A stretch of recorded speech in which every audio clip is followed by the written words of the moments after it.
Truistery Vibes warmly welcomes all our beloved listeners. We're so glad to see you again in our familiar time slot. Today, Truistery Vibes brings you a brand new story, one that we hope will touch your heart and stay with you. As you listen, feel free to leave a comment sharing the quote or moment that left the deepest impression on you. Wishing you a wonderful and meaningful listening experience. The town of Aurora Heights, Washington, lay nestled between mist-shrouded fir forests and the glittering expanse of Puget Sound.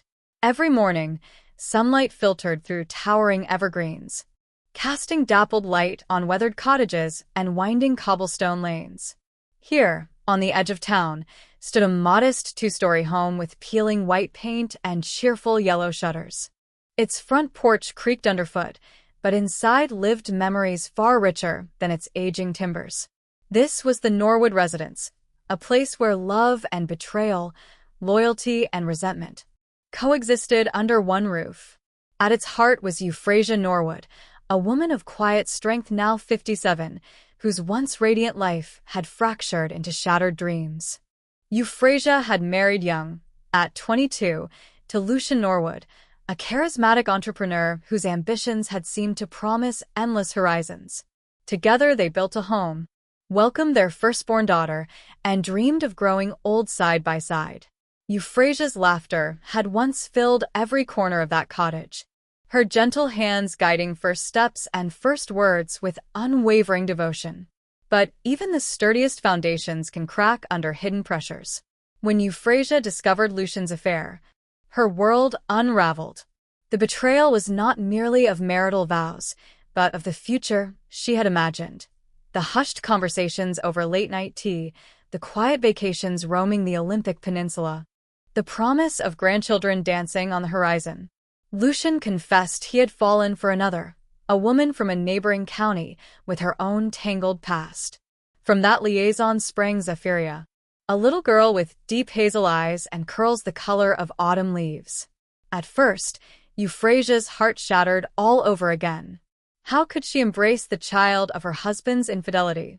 Yet something tender stirred within her, a resonance of compassion that outweighed anger. Zephyria arrived on a fog-laden autumn afternoon, clutching a worn teddy bear and trembling with uncertainty. Euphrasia found herself meeting those frightened eyes and, despite every wounded instinct, holding out her arms. "You are welcome here," she whispered, voice trembling. The child pressed into that embrace, forging a bond no legal contract could define. Lucian, chastened and ashamed, left the choice to Euphrasia. Custody, visitation, anything. She chose love. By the time Zephyria turned 5, Euphrasia's home rang with two daughters' laughter, Azaria, the firstborn, and Zephyria, the daughter of complicated origins but equally cherished. Azaria, now 26, attended Cascadia University, excelling in marine biology, with ambitions to study orcas in Puget Sound. Yet beneath her poised exterior, she harbored a simmering resentment. She believed Zephyria's arrival had betrayed her childhood, an unwanted shift of affection that left her longing for undivided attention. Azaria carried herself with quiet grace. Dark hair always neatly braided, striking sapphire eyes that missed nothing.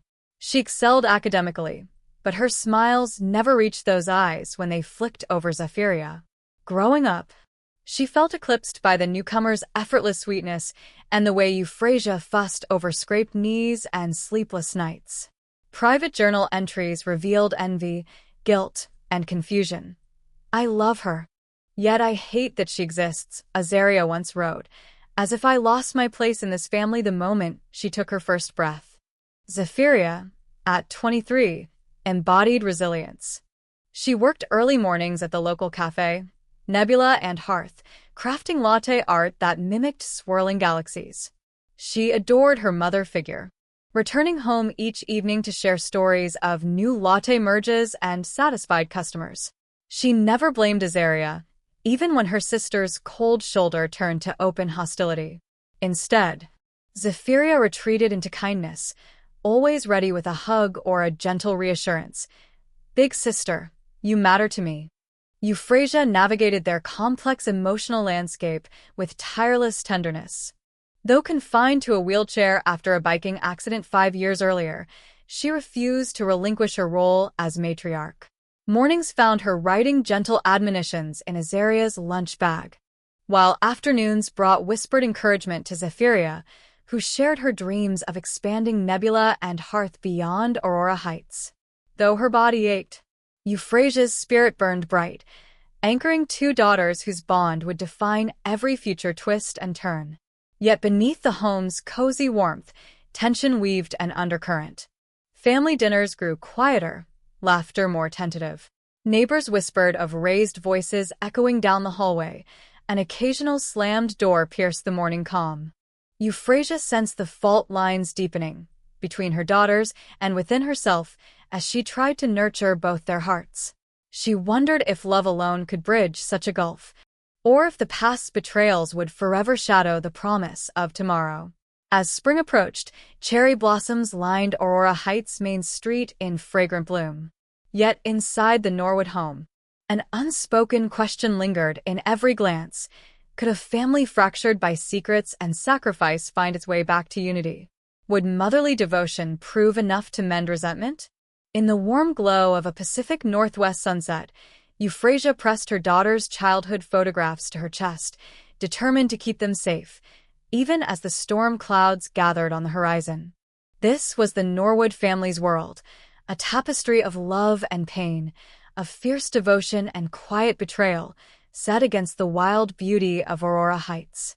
It was here, amid towering evergreens and rolling waters, that their story began, one of heartache, resilience, and the enduring hope that even the deepest wounds can heal. Late afternoon light slanted through lace curtains in the Norwood living room, casting elongated shadows across the antique hearth. It was the eve of the Spring Equinox Festival in Aurora Heights, an occasion Euphrasia treated like a second New Year, a promise of renewal after winter's gray gloom. Today, however, renewal felt impossible. Tension crackled in the air as though the walls themselves braced for impact. Azaria Norwood, freshly returned from Cascadia University, moved like a coiled spring. She'd caught wind of Zephyria's late-night visits to Euphrasia's private study, whispers of secret confidences and stolen nostalgia, and her older sister's temper flared. The trigger was a small, oval box resting on the marble mantelpiece. Inside lay the family's most precious heirloom, the Talisman Pearl, a lustrous orb reputedly blessed by an ancestral shaman. Euphrasia had entrusted it to her daughters each spring equinox to symbolize protection and unity. But Azaria felt the unity had always skewed towards Zephyria. Crossing the polished wooden floor in her sensible flats, Azaria's steps echoed ominously. She found Zephyria standing before the mantelpiece, her arm draped possessively around Euphrasia's carved oak jewelry box. "Let me see it," Azaria snapped. Her voice cut through the quiet as sharply as an icicle. Zephyria's head tilted, surprised. She held the box close, 3 fingers tucked under its lid. "It's Mum's," she said quietly, "but she asked me to keep it safe until tomorrow. You know how much it means to her." Azaria's jaw clenched. "Of course I know, everyone knows.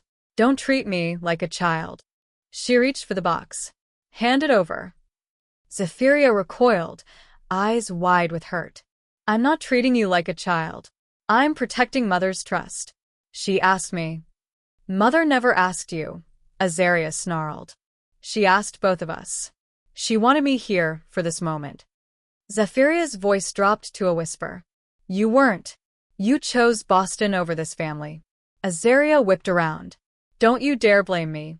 I have work to do, my research, my future. I'm not a charity case." Zephyria's breath caught. Hurt blazed in her hazel eyes. "You think I'm charity? Fine. I'm just the unwanted child." Azaria advanced, jaw set. "Unwanted by you, maybe, but not by Mother." With that, she lunged for the box. Zephyria's grip tightened. A low grunt of effort echoed. The antique lid popped ajar, and the Talisman Pearl teetered on the edge of its velvet cradle. Time seemed to slow. The legendary orb, a milky, opalescent sphere the size of a walnut, wobbled. Azaria let out a harsh laugh. Look at it. Pale and useless. Doesn't even shine like people say.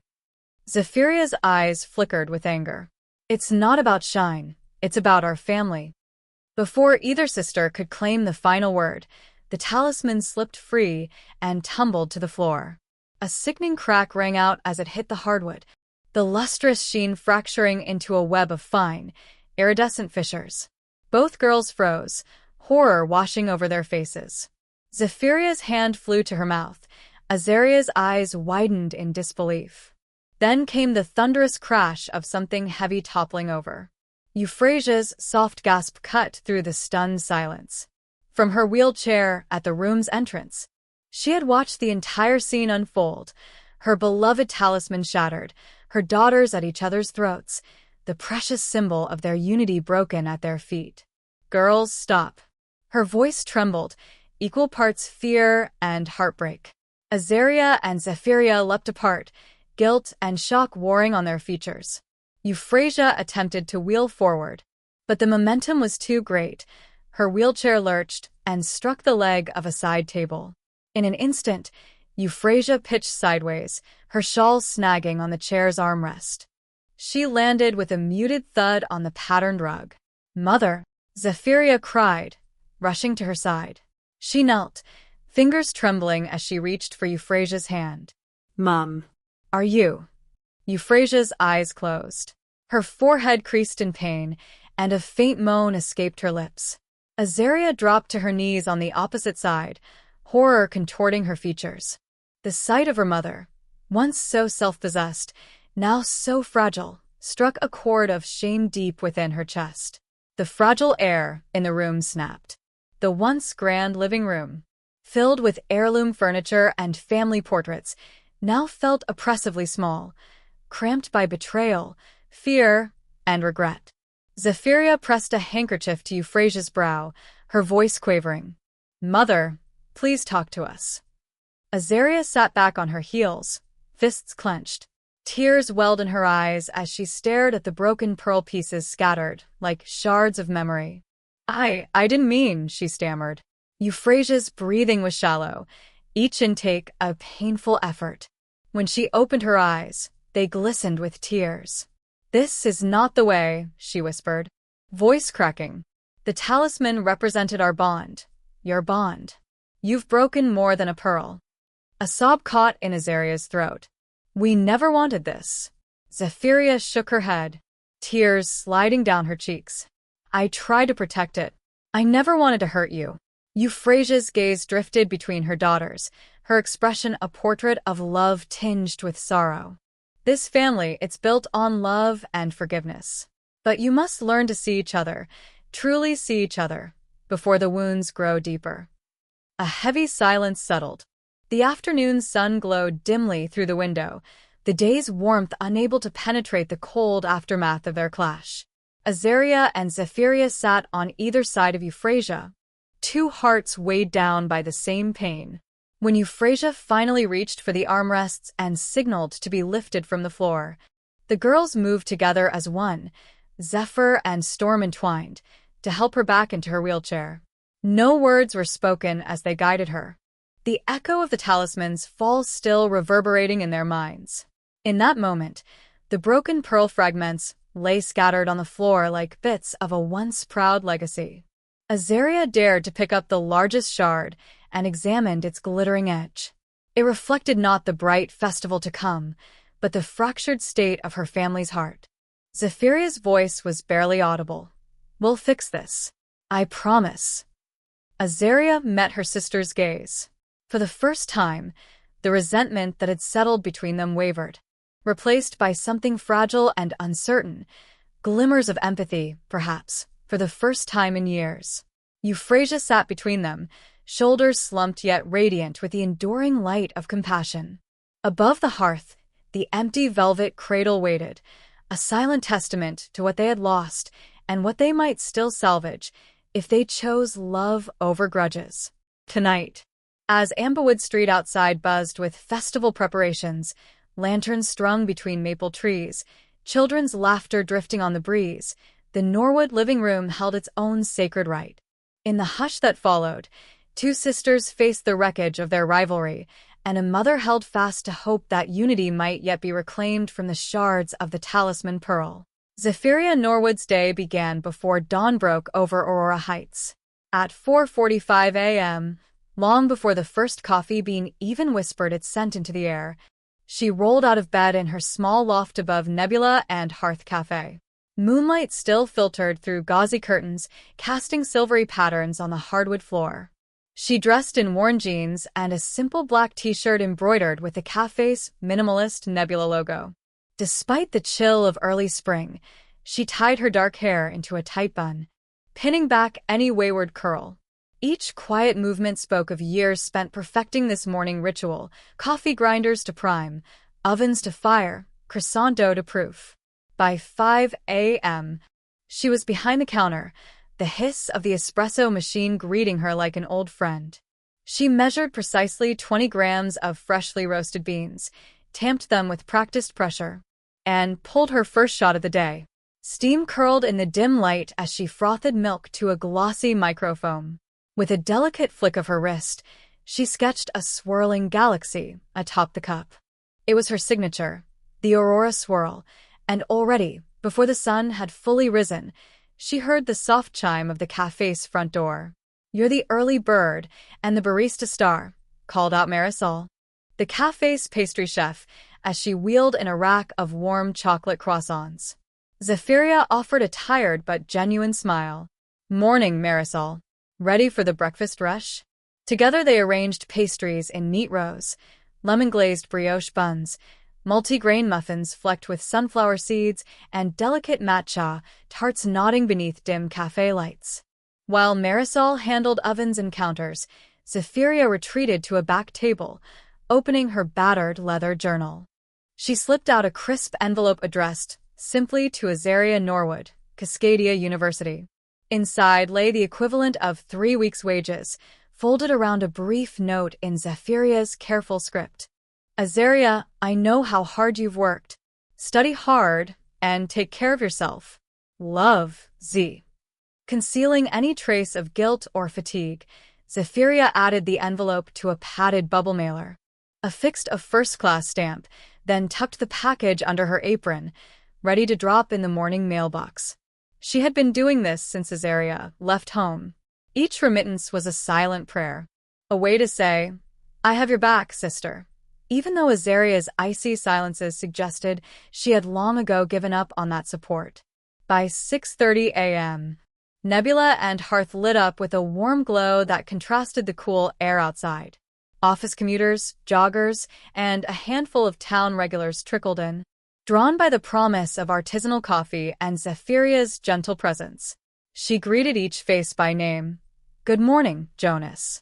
Triple espresso with oat milk, right?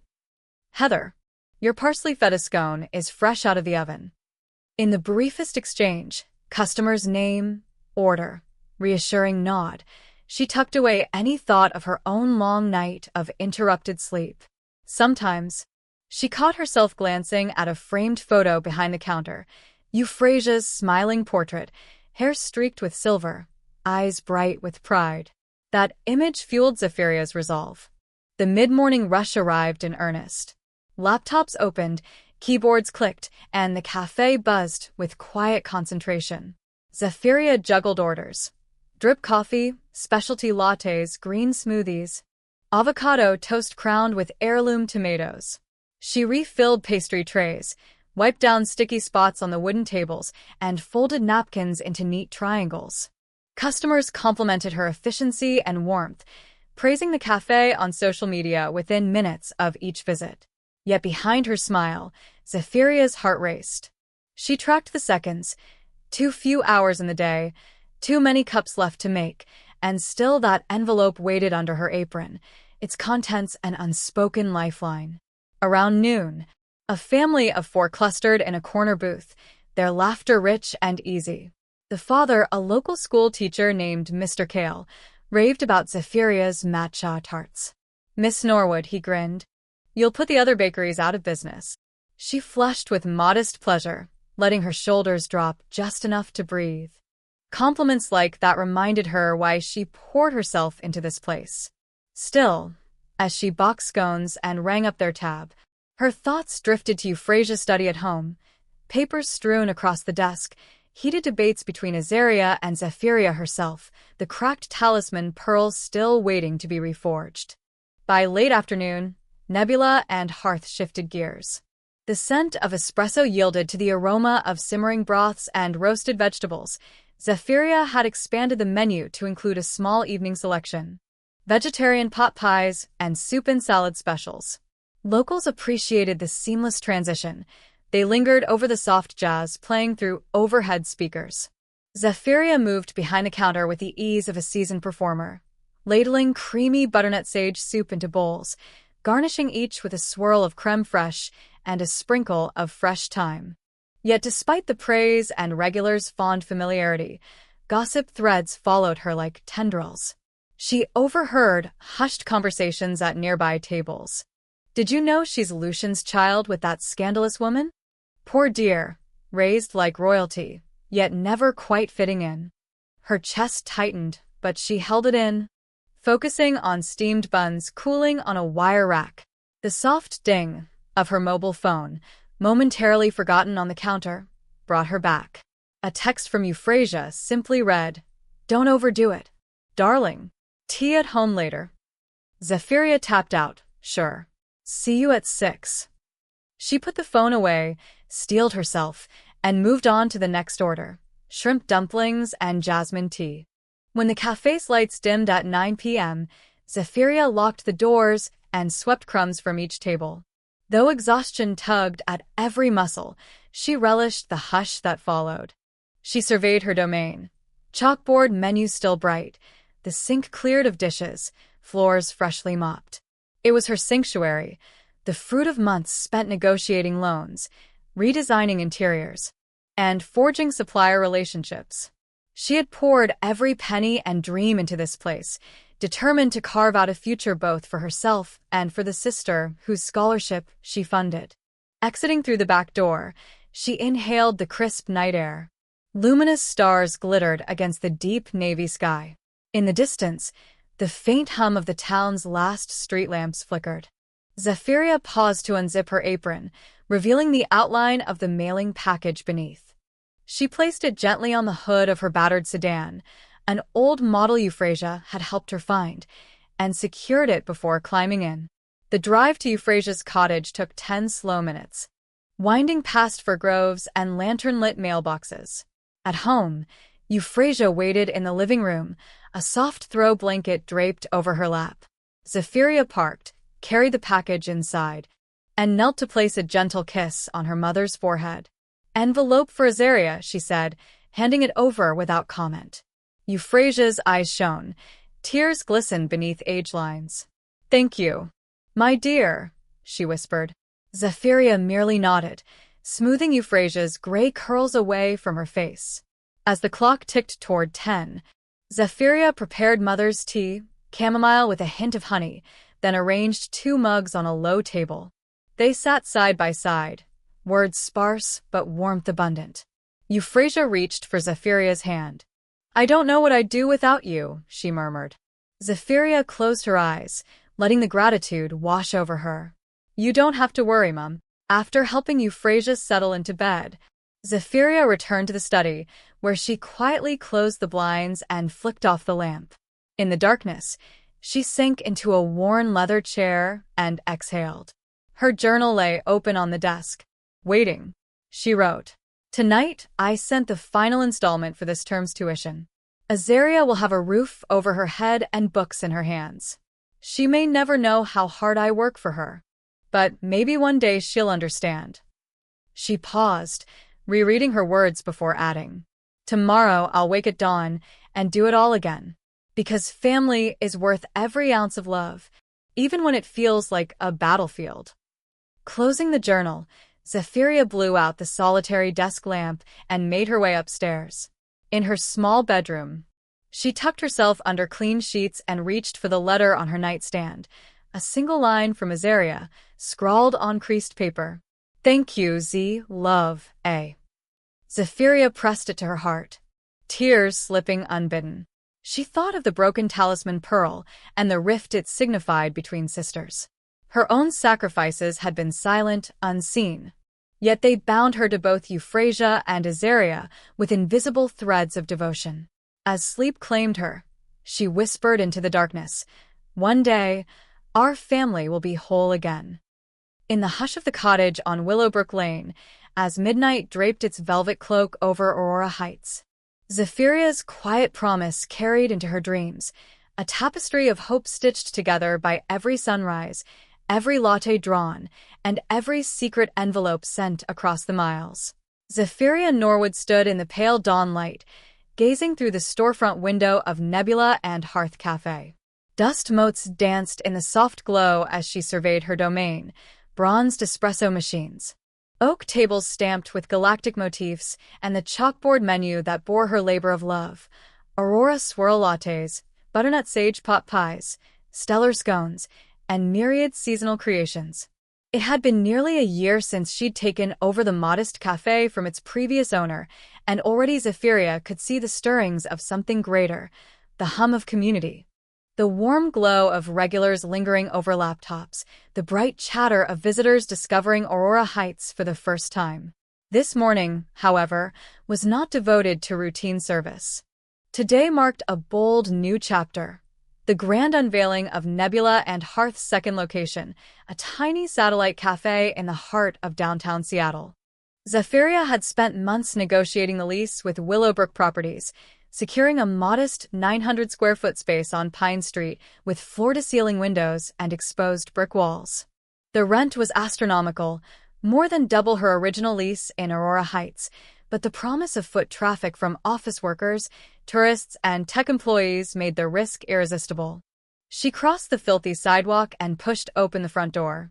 Inside, contractors crouched over bundles of reclaimed wood planks destined for the floor. Electricians suspended pendant lights shaped like half-moons. Painters tapped brushes at the far wall, recreating an abstract mural of swirling nebulae in deep indigo and pale rose. In the corner, a brand-new La Marzocco espresso machine stood gleaming, waiting for its first shot of single-origin beans from a farm in Guatemala. "Morning, Zeph," called out Marco, her lead contractor and former barista at the Aurora Heights location.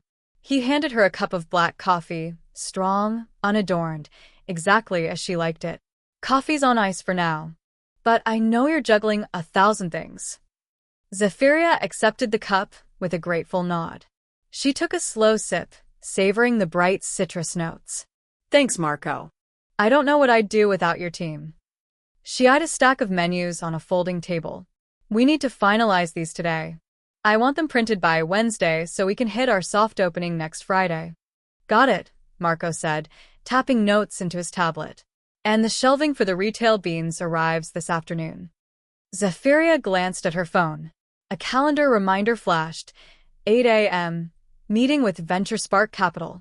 She clicked off her coffee and pocketed her phone. "Excuse me for a moment. I need to slip out to the meeting." Venture Spark's office was on the 15th floor of the Aegis building, sleek glass walls reflecting the dawn sky. Zephyria stepped into the plush lobby, her heart pounding, not from nerves of public speaking, but from the sheer weight of possibility. She'd applied for a small growth investment to scale Nebula and Hearth, covering equipment upgrades, marketing campaigns, and staff training. Orion Vale, the firm's managing partner, had agreed to meet her in person after reviewing her pitch deck, spreadsheets filled with revenue projections, foot traffic analyses, and glowing customer testimonials. Orion sat behind a minimalist desk, framed by an enormous window overlooking the Seattle skyline. He wore a tailored charcoal suit, crisp white shirt, and a tie patterned with tiny stars, a subtle nod to Zephyria's brand, she mused. He looked up, his warm brown eyes meeting hers. "Zephyria Norwood, nice to finally meet you in person. Your deck was impressive." "Thank you," she replied, extending a hand. His handshake was firm yet gentle. "I appreciate you taking the time." He gestured to a seat. "Let's talk shop." For the next hour, Zephyria guided Orion through Nebula and Hearth's origin story, her mother's unwavering support, Her decision to purchase the Aurora Heights location with her savings and a modest loan, her gradual transformation of a sleepy café into a local institution. She shared data. A consistent 12% month-over-month revenue increase, social media engagement that doubled community awareness, and plans to introduce a line of packaged cold brew and artisanal scones to regional grocery stores. Orion listened, occasionally nodding, asking pointed questions about margins, supply chain logistics, and the scalability of her latte art workshops. She described her vision of building a small coffee collective, a network of nebula and hearth cafés unified by quality beans, creative menus, and community engagement events like astronomy nights and local artist showcases. When she finished, Orion leaned back. "You're passionate, and it shows." VentureSpark looks for entrepreneurs who blend creativity with sound business acumen. "I'm curious, what drives you to take this beyond Aurora Heights?" Zephyria paused, choosing her words carefully. "Coffee is a daily ritual that brings people together.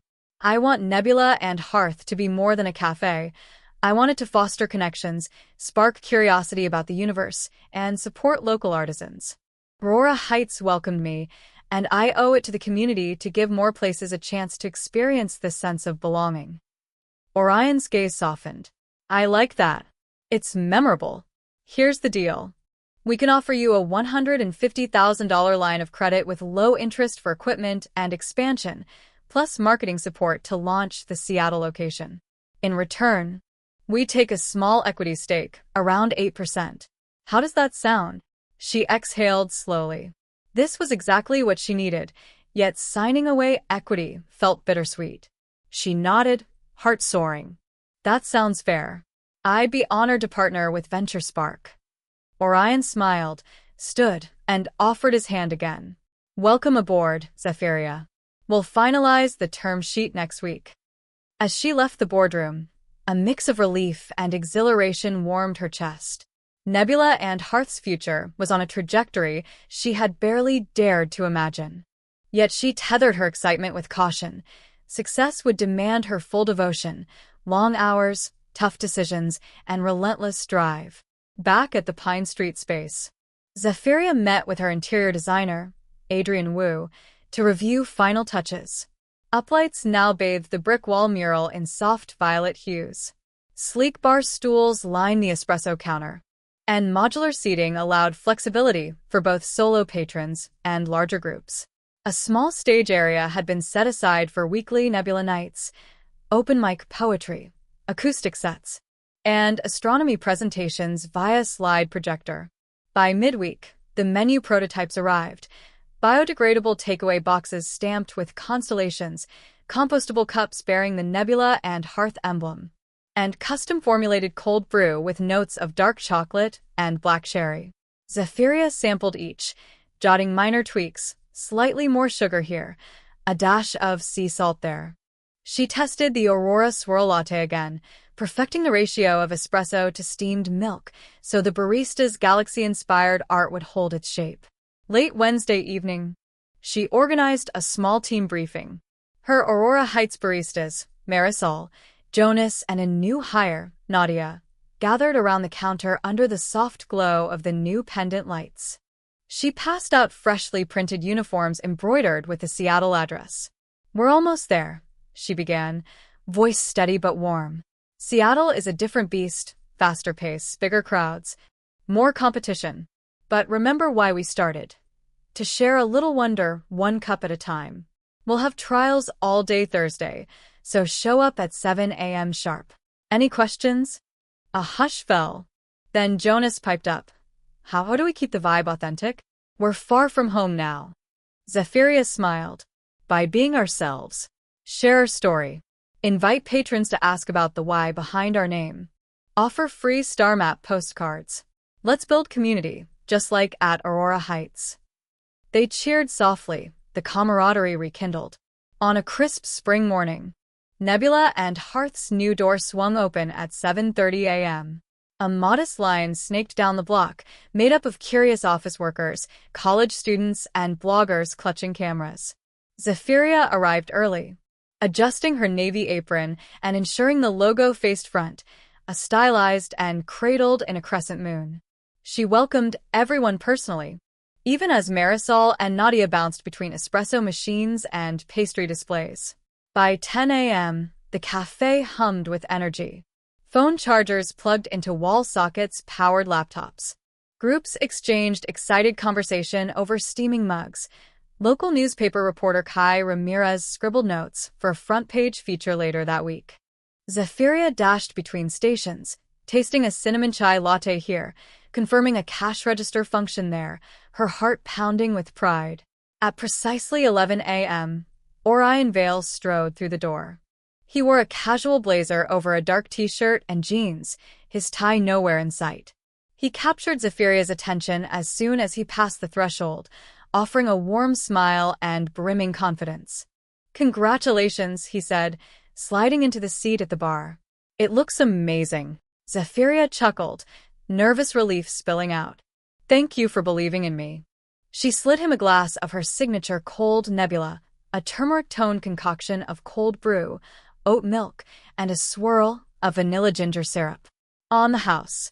He lifted the glass, inhaling its spicy aroma. "To new beginnings." He tasted it, eyes lighting up. "Zeph, this is phenomenal." Warmth flooded her cheeks. "I'm so glad you like it." Over the next 90 minutes, Orion introduced Zephyria to key contacts, a local supplier of fair trade teas, the manager of a regional artisan market, even a tech blogger specializing in third-wave cafés. He snapped photos on his phone, posted an enthusiastic tweet tagging VentureSpark, and solicited feedback from his small social media following. Zephyria watched him, this man who had become not only her investor but her unexpected champion. Her pulse quickened when he laughed at her jokes, leaned in to hear her visions, and brushed a stray tendril of hair from her face when she bent down to show him a broken tile she wanted to replace. Yet amid the adrenaline, a sliver of doubt crept into her mind. Was this purely professional support, or something deeper? They had shared encouraging emails, brainstorming sessions over takeout sushi, and one fleeting but charged hug when Orion learned of Euphrasia's recent back surgery. She pushed the thought aside. There was work to be done. Securing permits for outdoor seating, finalizing branding for packaged beans, scheduling staff training. Over the next fortnight, Nebula and Hearth's Seattle outpost settled into a predictable yet thrilling rhythm. Zephyria spent weekdays in strategic meetings, coordinating with VentureSpark's marketing team, drafting partnership agreements with urban coffee carts, and negotiating on-site events with local bookstores. She labored alongside her baristas on weekend mornings, fine-tuning latte art, balancing inventory sheets, and greeting each guest by name. Orion joined her whenever his schedule allowed, arriving with fresh leads from local business networks or simply offering moral support. They met for brisk post-lunch walks along the waterfront, discussing flavor profiles against the backdrop of shimmering water and anchored ferries. On these strolls, their conversation flowed beyond business. Orion told stories of growing up on Bainbridge Island, studying astrophysics before switching to economics. Zephyria confessed how she'd once dreamed of being a lunar geologist before life charted a different course. One rainy afternoon, she found Orion waiting outside her favorite bookshop, Hidden Quill. He held 2 umbrellas and a red paperback she'd mentioned wanting to read. "Thought you might need this," he said, passing her the book. Touched, Zephyria smiled. "How did you remember?" He shrugged, eyes shining. "I pay attention." They ducked under one umbrella and wandered among shelves of secondhand leatherbacks, talking softly. When Zephyria paused at a shelf of vintage vinyls, Orion reached out, brushing his finger along the spines. He picked up a Miles Davis record. "You love this, right?" Ida. "My mother played it when I was little." Zephyria flexed the album in her hands. "It reminds me of home." He nodded, turning to face her. "I'm glad I get to be part of your story now." Her heart fluttered. A stiff breeze from the open door stirred rain against the window panes. Without fully realizing how, Zephyria found herself stepping closer, her gaze locking with his. The world around them blurred, shelves, titles, the rain outside, until only Orion remained. He inhaled, as though bracing for something. Zeph, She held up a hand, wary of words that might shatter the fragile beauty of the moment. Not yet, she whispered. He smiled, relief flickering in his eyes. Okay, whenever you're ready. That Sunday evening, Nebula and Hearth extended its hours for a special Stargazer Night event in Aurora Heights. Zephyria had arranged for a local astronomer to set up telescopes in front of the café, trained on Jupiter and its 4 Galilean moons. Lanterns lit the sidewalk, and guests sipped hot chocolate dusted with edible silver star sprinkles. Zephyria greeted customers at the door, her hands trembling with anticipation. Orion had texted that he'd arrive at 8:30 p.m. She adjusted her scarf, soft navy cashmere, and glanced skyward, where clouds parted just enough to reveal a canopy of stars. At precisely 8:30, Orion appeared, carrying a slender bouquet of wildflowers. I thought I'd bring you something for tonight, he said, his voice low. I know how much you love unstructured bouquets. Zephyria's breath caught. They're beautiful. She couldn't recall ever feeling so seen. They toured the telescopes together, Orion patiently guiding Zephyria's hand as she peered through lenses to spot Saturn's rings. Their laughter mingled with the hush of telescopic clicks and exclamations from awestruck guests. Afterwards, they wandered down the cobblestone lane to the waterfront park. A cool breeze off Puget Sound carried the brine of sea spray. Orion took Zephyria's hand, tentatively at first, then firmly, and led her to a bench overlooking the water. Zephyria, he began, voice earnest, I've been wanting to tell you how much you inspire me. Your passion, your grit, it's rare. Zephyria felt tears prick at her eyes. Orion, she hesitated, memories of past betrayals and broken promises flashing through her mind. But this felt different, genuine, anchored in mutual respect. She closed the gap between them, resting her forehead against his. He draped an arm around her shoulders, drawing her close. No more waiting, he whispered. Their first kiss was soft, tentative, then growing in confidence as layers of doubt melted away.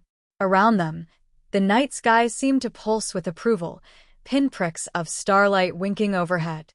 In the weeks that followed, Zephyria and Orion navigated the delicate dance of romance and entrepreneurship. Some mornings, Orion arrived early at the café, rolling up his sleeves to help brew espresso or debug the point-of-sale system. Other evenings, Zephyria joined him for venture meetings, slipping on a blazer over her apron to pitch expansion plans to potential partners. Their bond deepened over pizza nights at Zephyria's cottage, where Euphrasia fussed over them both, dishing out motherly advice with a wry smile. Just don't forget to take time for yourselves, Euphrasia would admonish, or you'll burn out this place. Yet not everything was seamless. One night, Zephyria returned home exhausted after a long negotiation in Bellevue. She found Orion poring over financial spreadsheets, brow furrowed. I just want to make sure you're safe, he said, voice gentle but firm. I can't stand the thought of you overworking yourself. Tears welled in Zephyria's eyes. I know. I'm sorry. It's just, so much is at stake. Orion rose and enveloped her in a hug. We'll get through it together. In that embrace, Zephyria realized that entrepreneurship, like love, was a partnership built on trust and support. She wasn't alone in shouldering the burdens. Orion was there, steadfast and caring. By the end of the quarter, Nebula and Hearth's Seattle location had exceeded revenue targets by 18%. Customer feedback praised the warming ambience, creative menu, and Zephyria's personal touches, handwritten thank you notes on receipts, weekly latte art contests, and free star map postcards. VentureSpark prepared for a second infusion of capital to fund a pop-up location in Portland. As Zephyria stood behind the counter on a busy Saturday afternoon, she caught Orion's eye across the room. He raised a cup to her, a silent salute to how far they had come, from a startup cafe in a small mountain town to a burgeoning coffee collective spanning the Pacific Northwest. She raised her own cup in return, heart swelling with gratitude and hope. Their journey had blended ambition with affection, forging a love story as fateful as any constellation in the night sky. And though challenges lay ahead, as they always do, Zephyria knew they would face them hand in hand, fueled by equal measures of courage, coffee, and the quiet magic of shared dreams. Azaria Norwood stepped off the shuttle bus into a cold drizzle that swept along the deserted sidewalk of Aurora Heights, her tailored trench coat pulled snug around her. She carried herself with an effortless poise, high ponytail, leather satchel, just enough makeup to sharpen her cheekbones. For 6 months, she had been away in Boston, immersed in advanced marine biotechnology research, but tonight she had come home on a very different mission, to reclaim not only her family's approval, but a carefully crafted piece of Orion Vale's world. She hailed a taxi and watched the city lights dance on wet pavement as she rode to Nebula and Hearth Café. Through its frosted glass, she spotted her sister, Zephyria, bustling between espresso machines, greeting regulars with a warm smile. Azaria's chest tightened with conflicting emotions, envy, nostalgia, and a cold thrill of anticipation. She had rehearsed her approach countless times, yet nothing could steel her against the sight of Zephyria's effortless command of their mother's café. Inside, Azaria brushed past a couple of patrons and nodded to the barista. Without ceremony, she made her way to Zephyria's office at the back. Zephyria looked up, surprised. "Azaria?" she asked quietly. Azaria offered her signature charming smile. "Hey, Z, long time." She closed the door behind her. "I could use a favor." Moments later. Euphrasia found them in the living room of the Norwood cottage, the storm thrumming against the windows. Azaria laid out her pitch. She'd been invited to join a Boston-based marine biotech startup as a strategic advisor, but investors insisted on a local Seattle reference with clout. Orion Vale's endorsement could secure her a seed round, and she needed Zephyria to facilitate an introduction. Zephyria's heart sank at the request. Orion was not only her investor partner, but the man she was quietly falling in love with. Yet Azaria's beseeching eyes reminded her of childhood nights spent consoling a lonely sister left in their mother's shadow. "I don't know," Zephyria murmured. "He's busy. And you know how protective I am of our relationship." "Please," Azaria pressed, lowering her voice. "I'm your sister. Remember when I funded your first cafe repairs? Think of it as payback." She smiled. "Just a professional engagement." That single word, engagement, hung in the air, simultaneously innocent and loaded. Euphrasia, concerned by her daughter's tension, interjected gently. "Azaria, we'll see what we can do." Within 24 hours, Azaria had begun to spin her web. She booked a LinkedIn photo session downtown, emerging with polished headshots of herself reviewing documents in a boardroom. She posted a carefully worded status update, excited to announce my engagement with Venture Spark Capital. Thrilled to begin this journey. The ambiguity was perfect. Many would assume a romantic announcement rather than a consulting gig. Venture Spark's official account liked and reshared. Looking forward to working with Azaria Norwood on marine biotech initiatives. That afternoon, Azaria made her move at the Seattle Café. She strode through the door carrying a sleek portfolio, then paused to check her phone. To Zephyria's shock, Orion stepped in behind her, grinning as if by happy coincidence. He kissed Azaria gently on the cheek and introduced her to a small cluster of patrons as my lovely fiancé. Whispers rippled through the café. Zephyria's pulse thundered in her ears. Orion clasped Azaria's hand. "Zeph, meet Azaria, soon to be my partner in life and business." Zephyria's world wavered. She managed a tight smile, but her voice cracked. "Orion, she's my sister." Azaria's eyes glimmered triumphantly as the cafe regulars offered congratulations. Zephyria felt every gaze like a blow. That evening, the three women sat in Euphrasia's study, where botanical prints and astronomy charts lined the walls. Euphrasia's face was drawn with confusion as she scrolled through screenshots Azaria had already sent to her. "Azaria, what exactly is this?" Azaria leaned forward, all charm.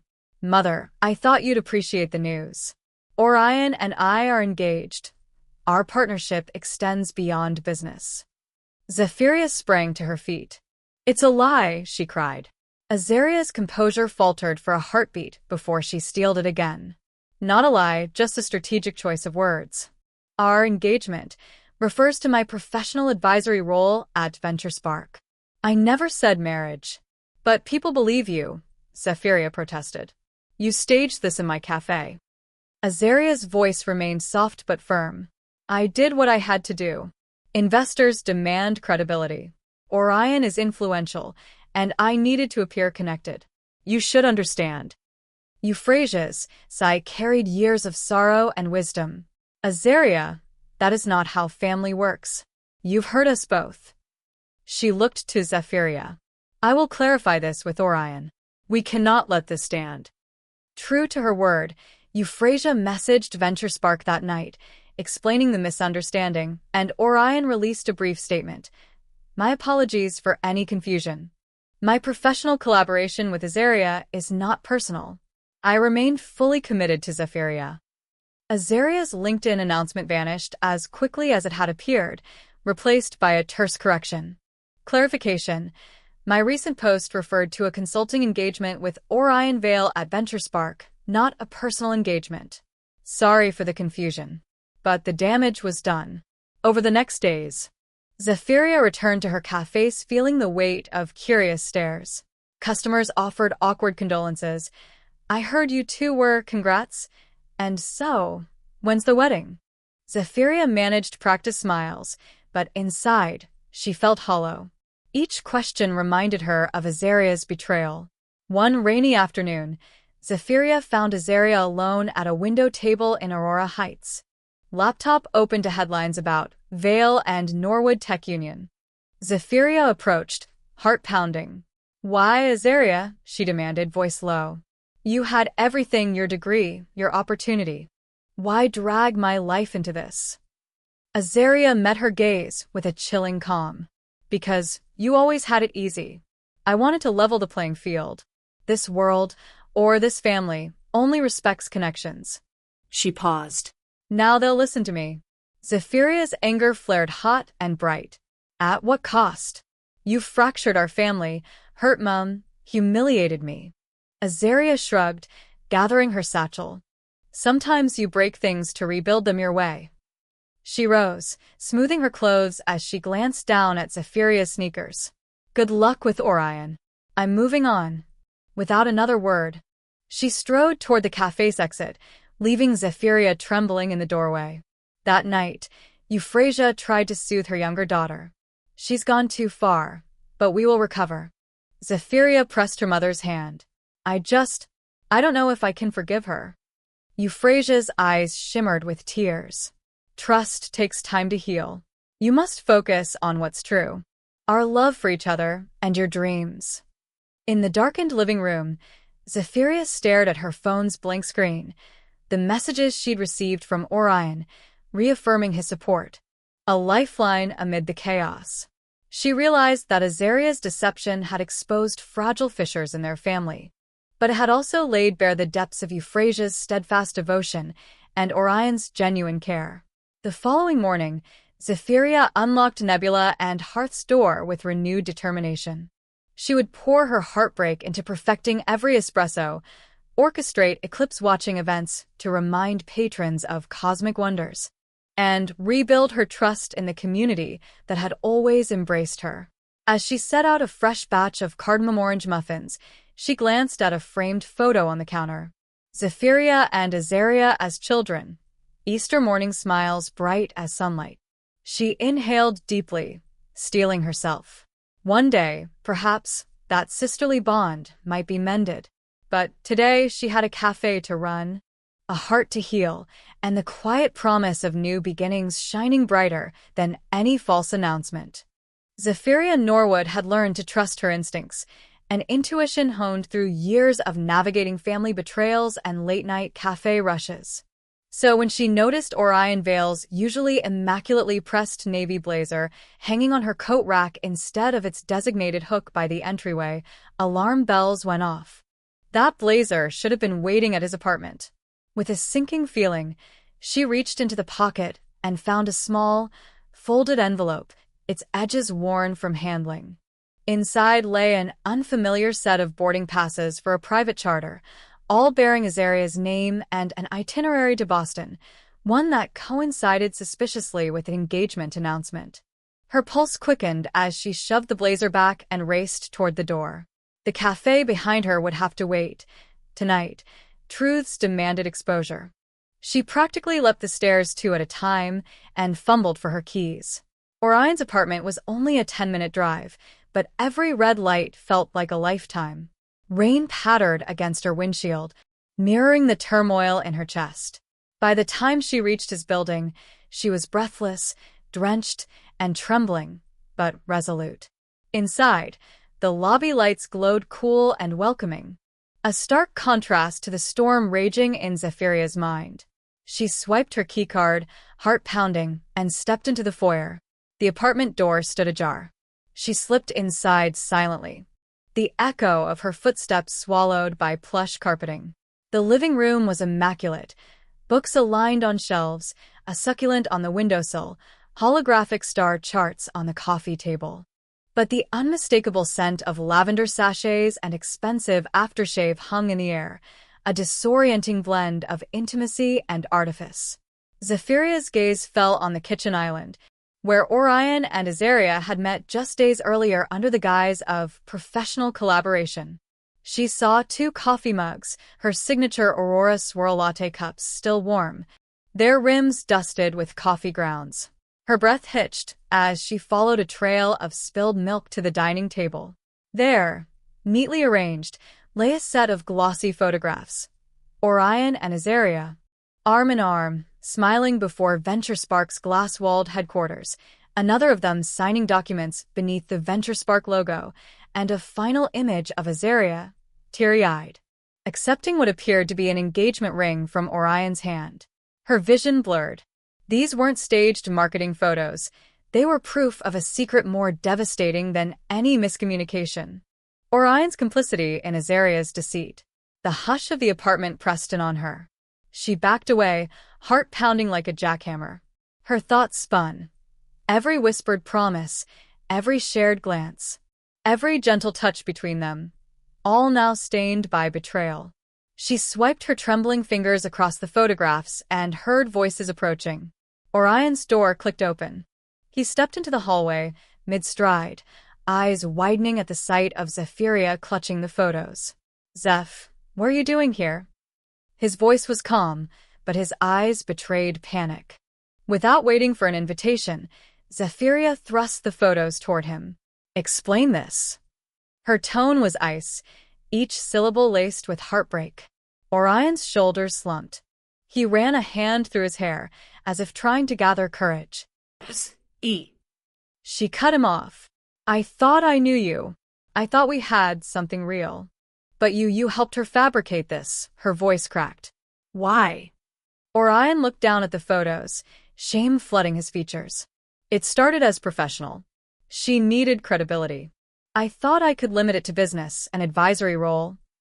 Zephyria's laugh was bitter. "Advisory role? You stand arm in arm, smiling for cameras, wearing an engagement ring, telling the entire Pacific Northwest we're all fools." She sank onto the sofa, clutching her head. "Do you realize what you've done?" Orion knelt beside her, voice gentle. I'm sorry. "I never meant to hurt you. I never meant to." But his apologies fell on deaf ears. Zephyria's tears fell freely. "You chose her over me, over us." She stood, pacing the room. "You let her lie to me, to Mother, to the world." Her shoulders shook. Orion rose, reaching for her, but she recoiled. "Don't touch me." Her voice was firm, final. "I need to know, was anything real?" He closed his eyes. Pain etched on his face. "Everything with you is real. I love you, Zeph. But I failed. I should have stood up for you." She shook her head, tears glistening. "It's too late." Without another word, she turned and fled the apartment, leaving Orion to stare after her in disbelief. Outside, the rain had eased to a fine mist. Zephyria stumbled down the hallway and burst into the night, her soaked coat clinging to her frame. She pressed the button for the elevator, heart pounding. The doors closed, and she sank against the mirrored wall, staring at her reflection, eyes rimmed red, hair plastered to her forehead, mouth set in a grim line. When she reached the street, she hailed a cab without thought. Inside, she dialed her mother's number.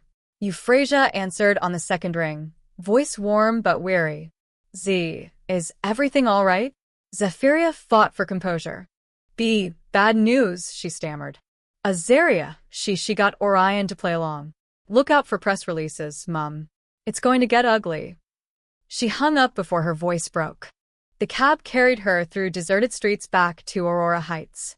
By the time she reached her cottage, dawn was brushing the sky in pale pink. Euphrasia waited on the porch. Worry etched into her face as she rose from her wheelchair. Zephyria stumbled into her arms, the weight of all she'd uncovered consigning her to sobs. Euphrasia wrapped her in a shawl and led her inside, shielding her from prying eyes. In the living room, Zephyria spread the incriminating photos and boarding passes across the coffee table. Euphrasia's expression shifted from confusion to heartbreak as she examined each item. "My God," she whispered. She used him to advance her career. Zephyria nodded, tears flowing unchecked. I thought he loved me. I thought we were building something real."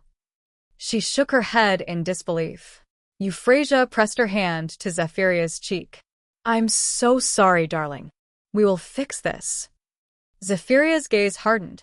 "There is nothing to fix, Mum. It's broken." She stood and began to pace, mind racing with the magnitude of the deception. Euphrasia watched silently, tears glistening. Later that morning, Azaria returned, unannounced, entitlement in every step. She found Euphrasia in the kitchen preparing tea. "Mum, Euphrasia turned, her face wrought with a pain Azaria had never seen. "Get out." Azaria halted. "But Don't but me," Euphrasia snapped. "Your sister has been betrayed, publicly and privately. You sold her trust for your own gain." Azaria's cheeks flushed. "I explained it was semantics." Semantics? The word echoed like a slap. Euphrasia's chair wheels ground to a halt as she rose. Semantics won't undo the headlines. It won't heal her heart. Azaria opened her mouth to protest, but Euphrasia's piercing gaze silenced her. Ashamed, Azaria fled the cottage, the screen door slamming behind her, a final punctuation to her cruelty. Zephyria sought solitude in her bedroom, locking the door behind her. She sank onto the bed and stared at the ceiling. Every memory of Orion's kindness and Azaria's childhood closeness now tainted. She felt hollow, adrift. The deception had shattered more than her business reputation. It had fractured her faith in love, family, and truth. Euphrasia knocked softly. Zephyria's voice cracked. "Go away." Euphrasia slipped in anyway, settling beside her daughter. "You must decide what comes next." Zephyria closed her eyes. "I can't be with Orion, Mum. Not now." Euphrasia nodded, tears in her eyes. "Then we stand together. We rebuild Nebula and Hearth. We let the world see our integrity." Zephyria drew a shaky breath. "Yes, I'll rebuild, just not with him." In the hush that followed, mother and daughter clung to each other, the soft glow of morning light spilling through the curtains.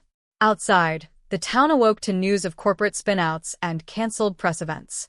Inside, two women prepared to face a new day, one forged from betrayal, but determined to rise from its wreckage.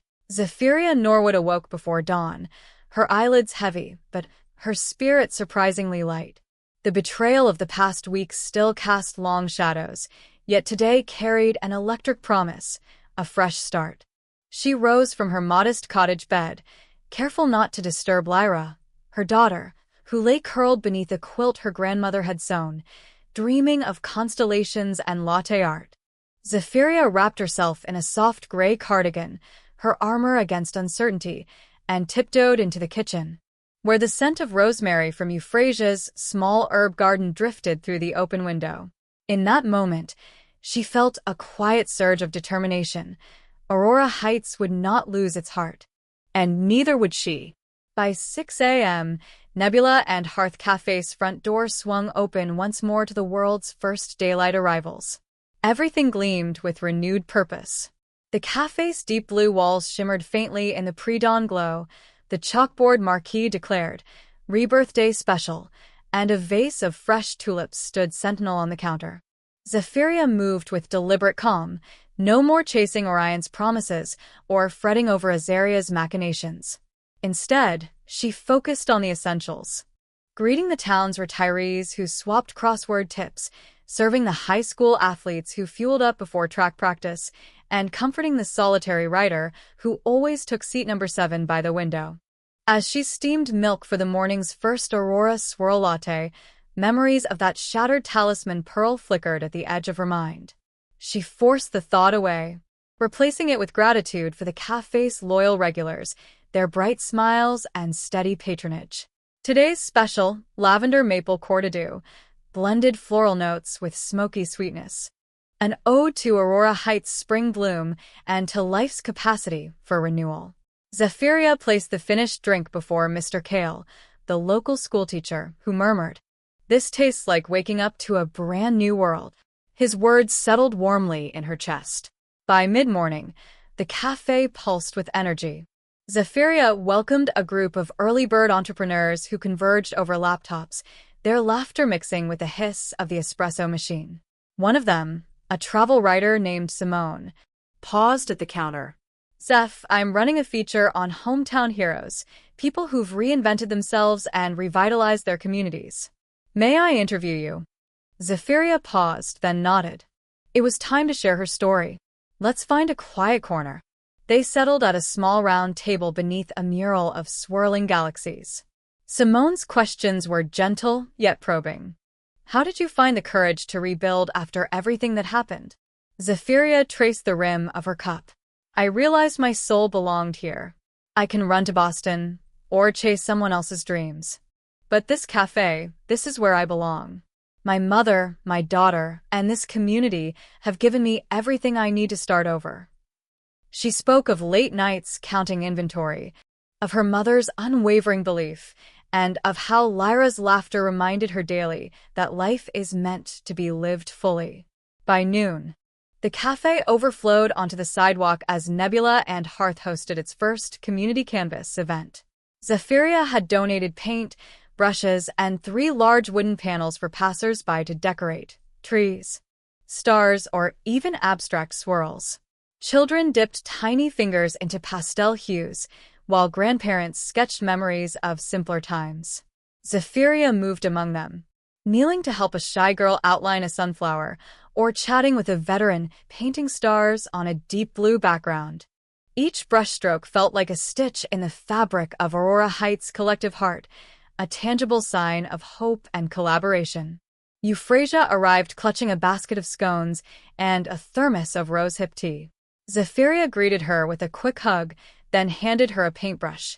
Mother and daughter spent the next hour painting overlapping circles, symbolic of the twists and convergences that shape a family's journey. Lyra wandered in and out, smearing pink paint across one panel and giggling as her grandmother pretended to scold her. In that moment, everything felt right. Fractured pasts healed by shared artistry and open hearts. As the afternoon light softened, Zephyria slipped behind the counter to check on supplies. She scrutinized the rotating board. Tomorrow's specials would include a golden turmeric latte and rosemary lemon biscotti, flavors borrowed from her mother's garden. Then her phone buzzed, a text from Orion. She hesitated, thumb hovering over the screen. It read, "So proud of you. The Seattle location sales are up 22% month over month. I'll be in town next week. Dinner?" Zephyria's breath caught. Part of her longed to answer. Another part recoiled at the memory of his betrayal. She typed, "Thanks. Let's talk when I'm ready," and deleted it before sending. Then she placed the phone face down, determined to let her work speak for itself. By late afternoon, a living room-style lounge area in the café had transformed into a pop-up shop featuring local artisans, kiln-fired mugs, hand-woven blankets, scented candles made from beekeepers' wax. Zephyria watched customers drift from tables to display racks, sharing stories about how each piece had been crafted. She recognized faces, neighboring shop owners, the school principal, even Dr. Reyes from the clinic down the street. Each purchase supported someone's dream, weaving a network of mutual care that spanned Aurora Heights. Just as the sun began its descent behind the fir-clad hills, a familiar figure approached the counter. Orion, wearing casual jeans, a white shirt rolled at the sleeves, and that tie patterned with tiny stars. Zephyria's heart fluttered in spite of herself. He offered a small bouquet of daisies, his expression earnest. "I brought these for you," he said softly. "I wanted to see this, your world reborn."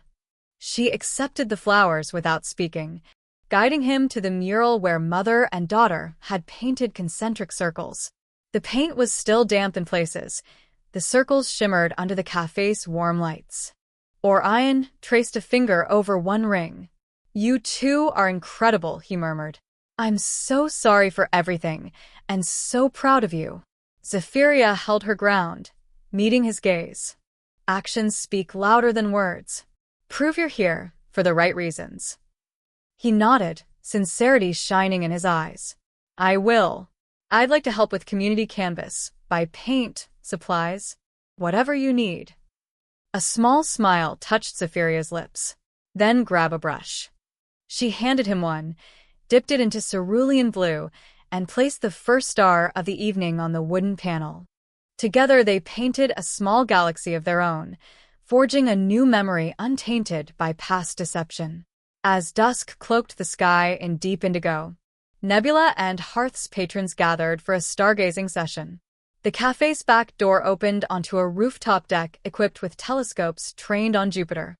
Zephyria showed eager onlookers how to find the Great Red Spot, while Orion explained the wonders of Saturn's rings. Lyra snuggled between them, her wide eyes reflecting planets' glow. Euphrasia, watching from below through the skylight, felt her chest swell with pride. When the evening wound down and the last customer departed, Zephyria, Orion, and Euphrasia stood beneath the star-speckled sky. The pain of betrayal had not vanished, but it had been tempered by community, forgiveness, and the steadfast light of shared purpose. Orion reached for Zephyria's hand. "Thank you," he whispered. She glanced at him, then shifted her gaze to the vast expanse above. "Thank Aurora Heights," she replied. "We did this, mother, daughter, and this town." In that moment, Nebula and Hearth Café stood as a testament to resurrection, from shattered trust to painted hope, from broken pearls to galaxies reborn. Aurora Heights pulsed softly around them, alive with possibility, and Zephyria realized that true rebirth was more than recovery. It was transformation, community, and the courage to embrace every new dawn with open arms. The first light of dawn filtered through lavender curtains in the Norwood cottage, painting Euphrasia's small living room with soft hues of gold and rose. Zephyria sat beside her mother's wheelchair. Lyra curled against her hip, her small fingers tracing patterns in the throws spread across Euphrasia's lap. The events of the past weeks had settled like dust on every surface. Broken trust, fractured family ties, and the shattered echoes of Azaria's deception. Yet today, Euphrasia's gentle voice sliced through the lingering tension. "Zeph, darling, it's time," she whispered, pressing her cold hand to Zephyria's. Zephyria nodded, swallowing the fear that churned in her chest. Outside, Aurora Heights stirred awake, children laughing on the way to school, shopkeepers unlocking doors, and the distant chime of the café's morning bell. It would be the perfect backdrop for an olive branch extended in faith. A half-hour later, a single knock sounded at the front door. Zephyria opened it to reveal Azaria, her expression a tapestry of remorse and hope. She carried a small wooden box wrapped in a pale blue ribbon inside, a replacement pearl carved from iridescent glass, meant to echo the original Talisman Pearl's luminosity. For a heartbeat, neither sister spoke. The air between them trembled with unshed apologies and unspoken fears. Azaria's voice cracked as she held out the box. I'm sorry, Zeph. I was desperate, and I hurt you. Mother has told me how you rebuilt this town's heart. I want to help mend ours. Zephyrya's throat tightened. She glanced at Euphrasia, whose steady gaze offered silent encouragement. Gathering courage, Zephyria stepped aside. "Come in," she said quietly. In the warm glow of the living room, Azaria knelt before Euphrasia and Zephyria, placing the wooden box on the low table. Euphrasia reached forward, lifting the ribbon and unveiling the replica pearl. She ran a wrinkled finger around its smooth surface, eyes misting. "It's beautiful," she murmured. Zephyria felt a strange swelling in her chest, grief, relief, and something like pride. Azaria blinked back tears. "I know it can never replace what I broke," she whispered, "but I hope it can remind us of new beginnings." Euphrasia smiled, her frail shoulders straightening. "We will place it somewhere special, so every time we pass it, we remember forgiveness." Over black tea and shortbread, Azaria laid bare the depth of her loneliness and ambition.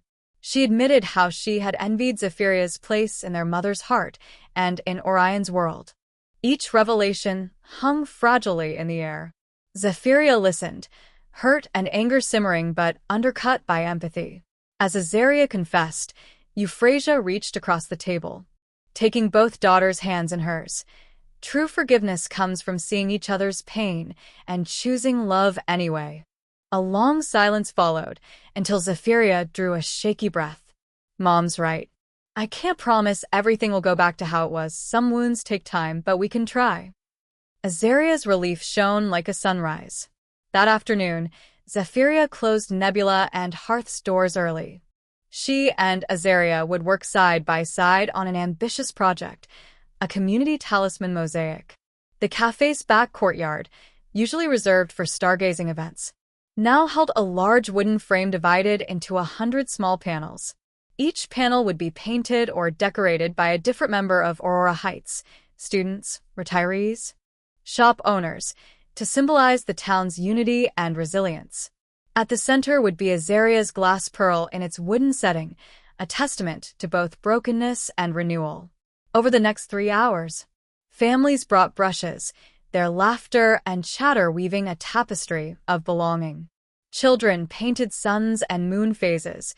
A veteran scrawled a message of peace. A pair of young entrepreneurs added their startup's logo in gratitude for the café's support. Local artists etched landscapes of fir trees under starlit skies. Zephyria guided her sister's hand gently as Azaria brushed soft teal around her pearl's frame. Each stroke carried unspoken apologies and the promise of mending hearts. Euphrasia hovered nearby, offering tea and kind words, her presence a living reminder that love endures. As dusk fell, Orion arrived carrying a stack of canvases from his printing firm and a wheelbarrow full of freshly cut wildflowers. He found Zephyria and Azaria kneeling with paint-flecked jeans, cheeks flushed with shared purpose. Without a word, he joined them, fitting the carved pearl into its central place. Then he arranged flowers around the base of the mosaic's frame as a living wreath. Zephyria's pulse quickened, not just because Orion knelt at her side, but because his gesture was unambiguous. He supported their collective healing. Under a string of festoon lights, the completed mosaic glowed with vibrant color. More than 100 panels formed a luminous galaxy around the central pearl, each unique yet interconnected. Euphrasia ferried hot cider around the courtyard, asking neighbors to gather. As the crowd assembled, she took a whispered breath and tapped a small bell. The evening hush deepened, and she stepped forward. "Friends, family, neighbors, tonight we celebrate rebirth. This mosaic is our testament. Broken pieces can form something beautiful when we come together with forgiveness in our hearts." She gestured to the mosaic. The crowd erupted in applause as the first lanterns were lit. Zephyria stood beside Azaria, their shoulders brushing, past resentments softened by the memory of every brushstroke, every whispered apology. Orion slipped an arm around Zephyria's waist, and she leaned into him, feeling the steady anchor of his presence. Euphrasia, tears in her eyes, offered her daughter Zephyria a proud nod. Later, The cafe doors reopened for a special midnight latte under the lantern glow. Zephyria served drinks, while Azaria handed out sweet pastries. Orion made impromptu latte art workshops. And Euphrasia shared stories of her daughters as they once were, small, curious, and full of wonder. Lyra ran between tables, laughter like wind chimes.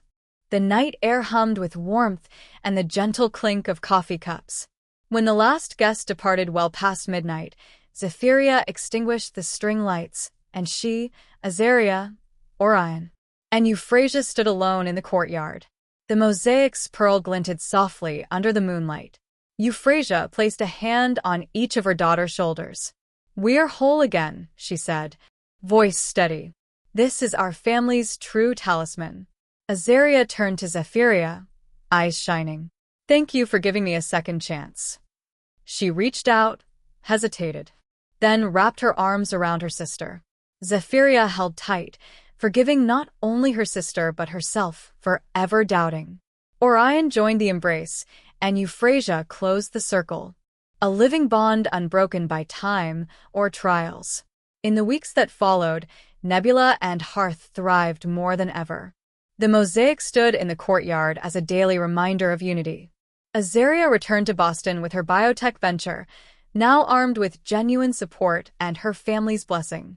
She visited often, each time greeted by warm embraces and fresh lattes. Zephyria and Orion deepened their partnership, both personal and professional, carefully nurturing trust. Euphrasia watched her daughters bloom in harmony, her heart brimming with gratitude for this long-awaited reconciliation. On a crisp spring morning, Zephyria placed a small replica of the mosaic's glass pearl on the café's mantel. She traced its edge and whispered, "May we always remember how love rebuilt us." Outside, Aurora Heights awakened once more, schoolchildren skipping, shop windows gleaming, and the sweet hum of community life. In that gentle dawn, a family scarred by deception found its true strength in forgiveness, in unity, and in the unbreakable promise of new beginnings. And that brings us to the end of today's story on Truistery Vibes. Don't forget to leave a comment with a quote or moment that touched you the most. Your words give our team the motivation to keep creating more heartfelt stories. Thank you for listening, and we'll see you again soon.